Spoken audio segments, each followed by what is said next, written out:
सुप्रभात भैया बहनों, आज हम पढ़ेंगे प्रेमचंद के फटे जूते। प्रेमचंद के फटे जूते के लेखक हैं हरिशंकर प्रसाई जी। सबसे पहले हम जानते हैं कि हरिशंकर प्रसाई जी जो हैं वो प्रेमचंद के फटे जूते शीर्षक के जरिए हमसे हमारे पास कौन से संदेश को पहुंचाना चाहते हैं। यदि हम हरिशंकर प्रसाई जी की बात करते हैं, उसके जीवन परिचय की ओर आगे बढ़ते हैं, तो हरिशंकर प्रसाई जी का जन्म जो था सन 1922 ईस्वी में मध्य प्रदेश के होशंगाबाद जिले के में कहा हुआ था, जमानी नामक गांव में हुआ था। किनका जन्म? हरिशंकर प्रसाई जी का। उनकी जो आरंभिक शिक्षा है वो क्या हुई?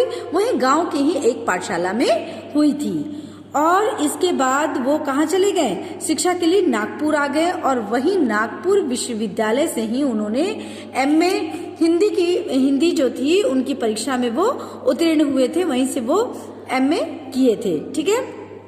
इसके पश्चात कुछ दिनों तक वे स्कूल कॉलेज में अध्यापन का कार्य करते रहे। कौन? हरिशंकर प्रसाई जी।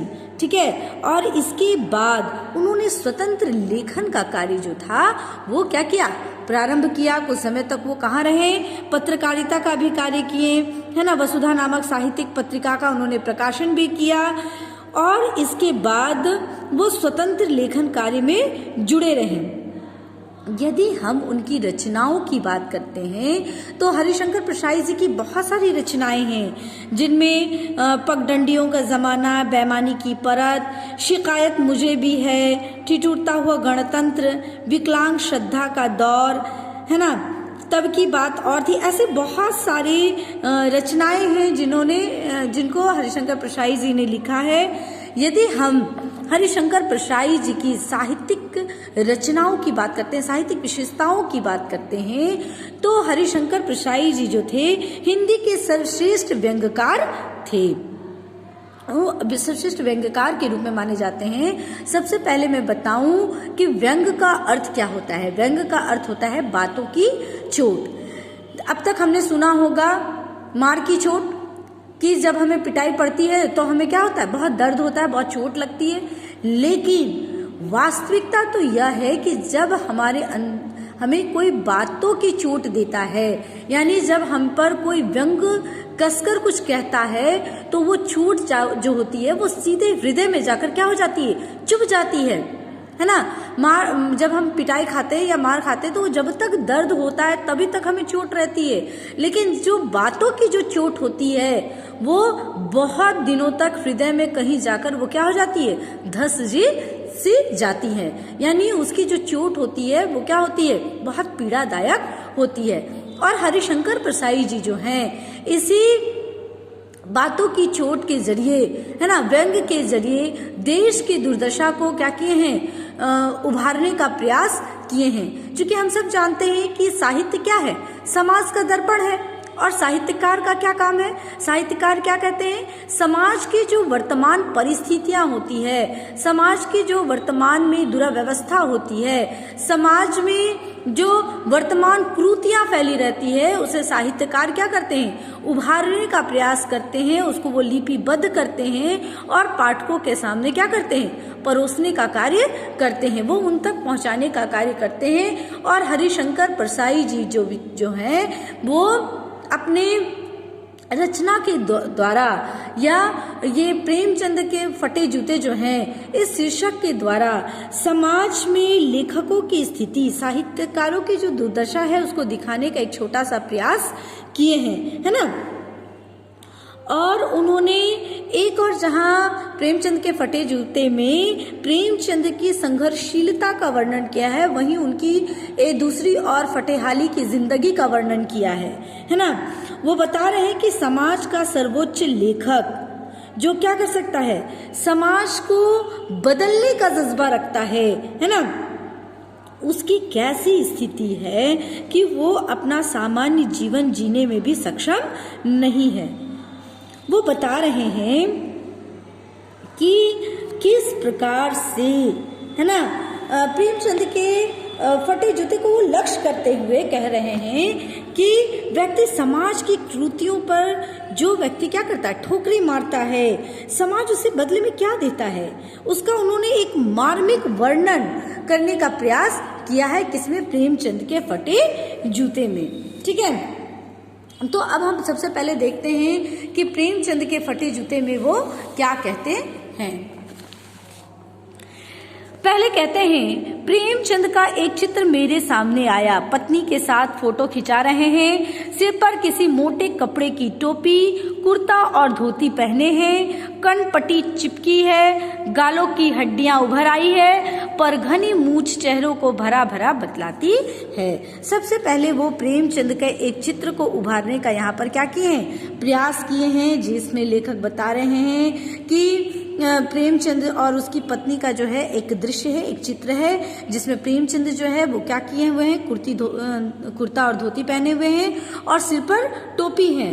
गालों की हड्डियां जो है वो उभरी हुई हैं। कहने का अर्थ क्या है, गालों की हड्डियां बहुत दुबले पतले हैं, इससे उनकी जो आर्थिक स्थिति है वो सामने में नजर आ रही है कि उनकी आर्थिक स्थिति कैसी है। पाँव में कैनवस के जूते हैं। कैनवस के जूते का मतलब क्या होता है, एक प्रकार का मोटा कपड़ा है ना, उसके क्या हैं, जूते हैं, और जिनकी पतरियां जो है वो क्या है, बेतरतीब बंधी हुई है। देखिए, पाँव में कैनवस के जूते हैं जिनके बंद बेतरतीब बंधे हैं। लापरवाही से उपयोग करने पर बंद के सिरों पर के लोहे की पतरी निकल जाती है और छेदों में बंद डालने में परेशानी होती है, तब बंद कैसे भी कस लिए जाते हैं।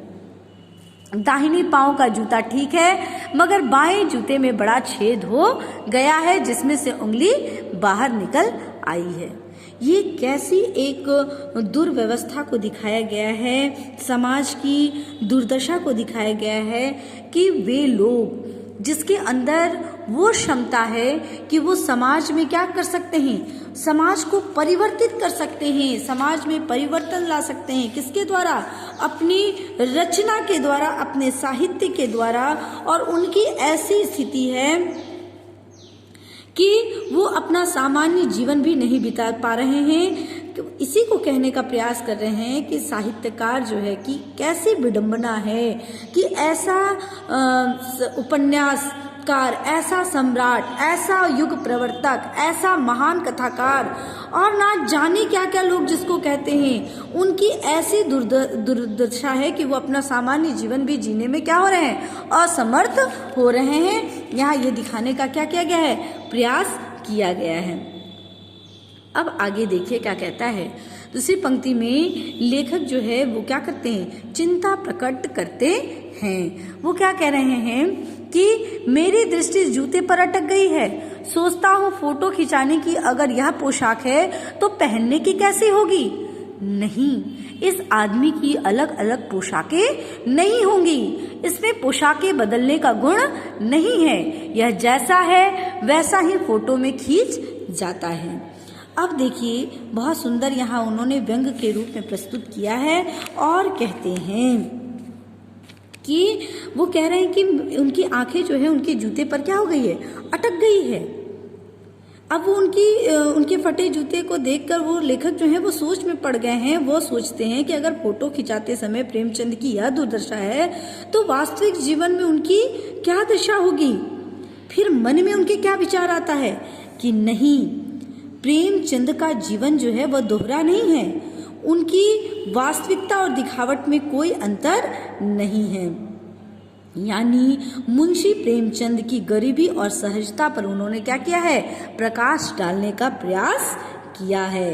प्रेमचंद कभी अंदर और बाहर से दोनों में उन्हें दिखावा नहीं हुआ, जैसे अंदर से है वैसे ही बाहर से हैं। जबकि असामान्य लोग क्या हैं कि कहते कुछ है और करते कुछ और है, यानी उनकी कथनी और करनी में क्या है, बहुत अंतर होता है। जो वो कहते हैं वो करते नहीं, और जो करते हैं वो कहते नहीं हैं। ऐसे लोग जो हैं वो दोहरे जीवन को जीने वाले होते हैं। लेकिन यहाँ प्रेमचंद की विशेषता को बताया गया है कि वो दोहरे जीवन को नहीं जीते, बल्कि उनकी करनी और कथनी दोनों क्या है, समान है ना। वो जो कहते हैं वो करते हैं और जो करते हैं वही कहते हैं। यानी उनके जीवन में दोहरे जीवन का कोई भी अंश दिखाई नहीं पड़ता है। और यही कहने का यहाँ पर तात्पर्य है कि पोशाक बदलने का गुण उनके अंदर नहीं है, यानी अवसर के अनुसार वो अपने आप को बदलते नहीं है, जबकि यहाँ अधिकांश लोग क्या हैं, अवसर के अनुसार अपने अस्तित्व को अपने आप को क्या कर देते हैं, बदल देते हैं। इसके आगे हम अगले वीडियो में देखेंगे। अभी के लिए इतना ही, धन्यवाद।